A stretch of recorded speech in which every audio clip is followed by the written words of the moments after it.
Corruption, crime, nepotism, and inefficiency present deep-seated challenges in many developing countries, and Bangladesh is no exception.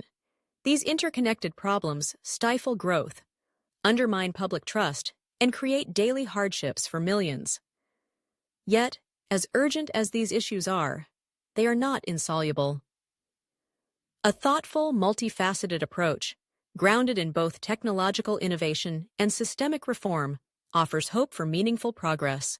At the root of many governance failures lies the pervasive influence of corruption and bribery. Whether obtaining a driver's license, registering land, or accessing government assistance, citizens often face myriad hurdles, not for lack of documentation, but because petty officials expect under-the-table payments. These acts of corruption are not isolated. They constitute part of a larger system that often rewards unethical behavior, penalizes the honest, and creates major barriers to basic services. Nepotism and the absence of a true meritocracy further compound these problems. When positions of authority are handed out not to the most qualified, but to those with the right connections, the consequences are predictable.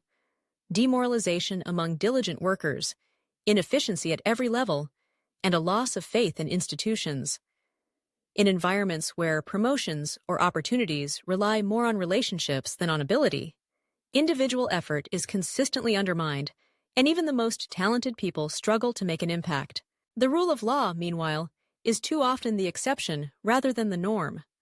Unlawful activities, from petty theft to grand-scale corruption, frequently go unpunished, allowing those with influence to operate with near impunity. For ordinary citizens, this means not just injustice on a grand scale, but a persistent sense of vulnerability in their daily lives. Given these realities, it's clear that superficial reforms will not suffice. Instead, the transformation must be structural, targeting the systems and incentives that enable corruption, favoritism, and inefficiency in the first place. One promising avenue is the automation and digitization of public services. By minimizing direct human interaction in processes such as land registration, licensing, taxes, and procurement, governments can reduce opportunities for bribery and arbitrary decision-making. The example of India's Aadhaar system is instructive. By providing residents with biometrically authenticated identification, it has enabled the digitization of many government services, helping to deliver welfare directly to beneficiaries and reduce opportunities for fraud. Similarly, Rwanda's Irembo platform stands as a testament to the power of e-government. By digitizing over 100 government services, Rwanda has reduced paperwork, increased transparency, and made many critical functions accessible to the public online. These kinds of systems offer significant benefits. They streamline administrative processes, create digital records that can be audited, and promote greater transparency by making information available to the public. Citizens gain faster, more reliable service with fewer opportunities for corrupt gatekeepers to interject themselves. But digitization is not a panacea. Its effectiveness depends on the digital literacy of the population. The ability of citizens to use and trust electronic systems confidently. Secure and reliable infrastructure is a prerequisite too, as glitches or vulnerabilities in technology can create new opportunities for exploitation. The most entrenched obstacles, however, are not technical but human. Corrupt elites may lobby fiercely against reforms that undermine their interests, using both formal and informal powers to stall or subvert change. For these reasons, the strengthening of the judiciary must be a parallel priority. Even the most innovative digital systems cannot succeed in a context where laws are unevenly applied or where powerful actors operate above accountability. A truly independent judiciary, one where judges are appointed and evaluated on merit rather than connections, is vital. Fast-track courts dedicated to corruption and abuse of power can signal a government's seriousness about reform while helping to clear case backlogs. Legal protection for whistleblowers is another critical safeguard. Too often, those who expose wrongdoing face reprisal rather than gratitude.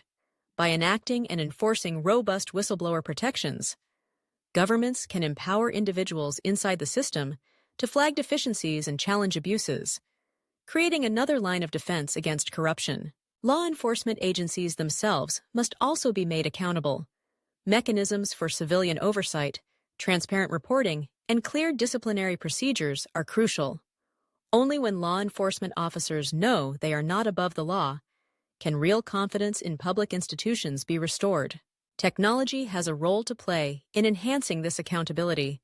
Civic education and transparency initiatives empower citizens to become active participants in governance, not merely passive recipients of service or neglect.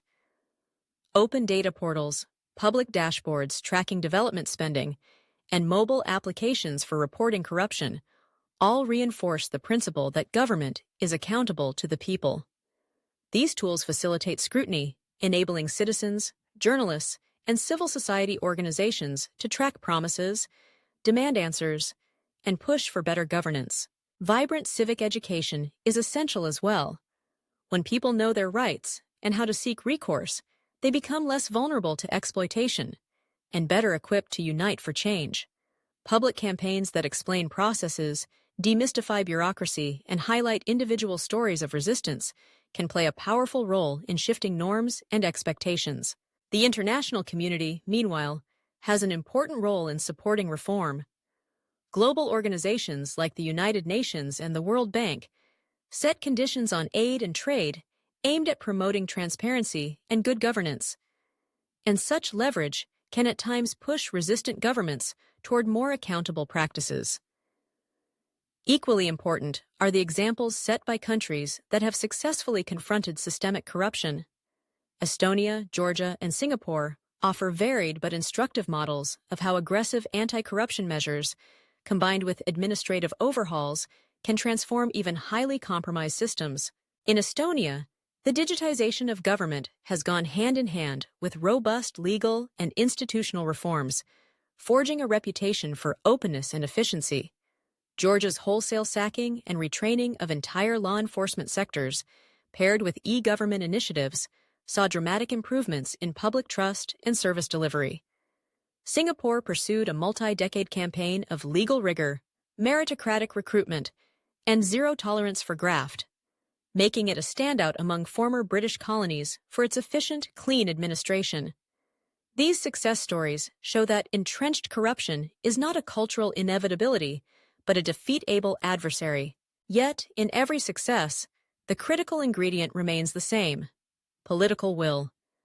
Without committed leadership at the top, even the most ingenious technological systems or compelling legal reforms falter. Genuine transformation requires leaders who are prepared to break with entrenched interests, to weather the resistance of those who benefit from the status quo, and to make good governance a non-negotiable priority. Public pressure is essential in creating and sustaining this political will. Civil society organizations, journalists, advocacy groups, and ordinary citizens all play a role in holding officials to account and demanding better. Mass mobilization, whether through the ballot box, protests, or persistent advocacy, reminds leaders that their legitimacy depends on performance, not patronage. It is in this dynamic relationship between leaders and the LED that the seeds of lasting change are sown. For those passionate about reform, there are many ways to contribute. Data-driven research can illuminate the scale of waste, inefficiency, or theft, providing concrete targets for improvement. Civic technology projects, whether building apps for public reporting or streamlining administrative processes, empower citizens and officials alike.